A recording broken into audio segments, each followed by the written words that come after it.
Well, boys, I reckon this is it. Nuclear combat toe-to-toe with the Ruskies. Heck, I reckon you wouldn't even be human beings if you didn't have some pretty strong personal feelings about nuclear combat. SP, it hasn't been raining nuclear bombs here, but we sure have had plenty of rain and a little bit of snow, which made filming my pick this week a little bit tough. But let's get right to Foreclosure Friday Flash for January 28th, 2011.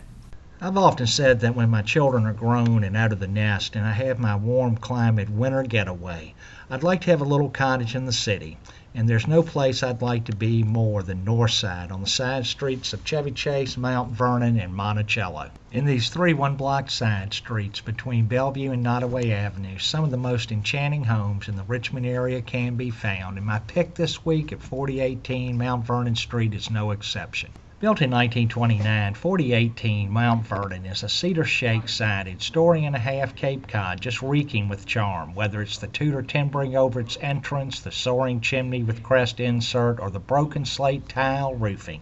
4018 Mount Vernon will just blow you away. Inside, you're greeted by a small entrance hall with a cloak closet leading back to a formal living room with fireplace, off which is a side-screened porch.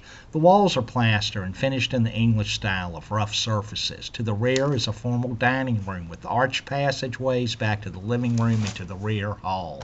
But it doesn't end there. Inside you'll find wrought iron accents on the front door, lattice windows, rough-hewn ceiling beams, and even broken terracotta tile flooring on the screened porch. Kitchens in these cottages are typically small, which is in line with the square footage of properties like Mount Vernon, which measures approximately 1,200 square feet. Now let's get to the fatal flaw at 4018 Mount Vernon. Originally, this property was a 2-bedroom, 1-bath with a small den office off the rear. Some idiot sacrificed the rear bedroom in order to access the half-story attic above via a spiral staircase.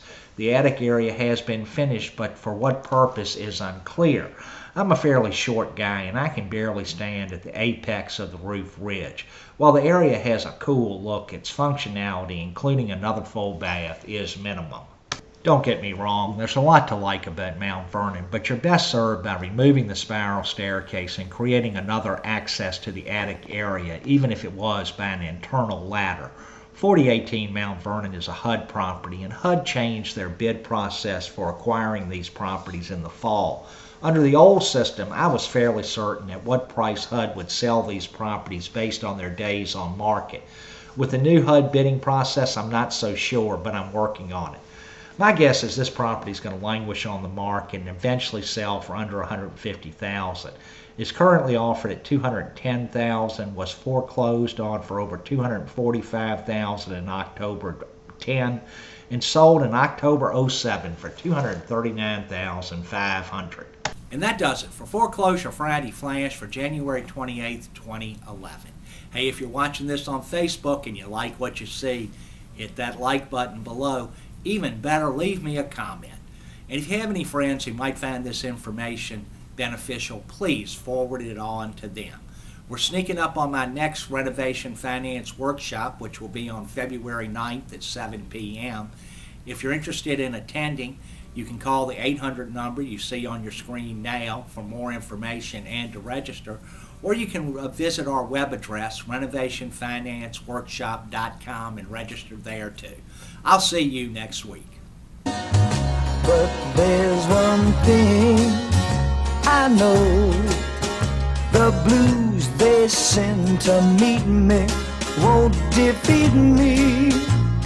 It won't be long till happiness steps up to greet me.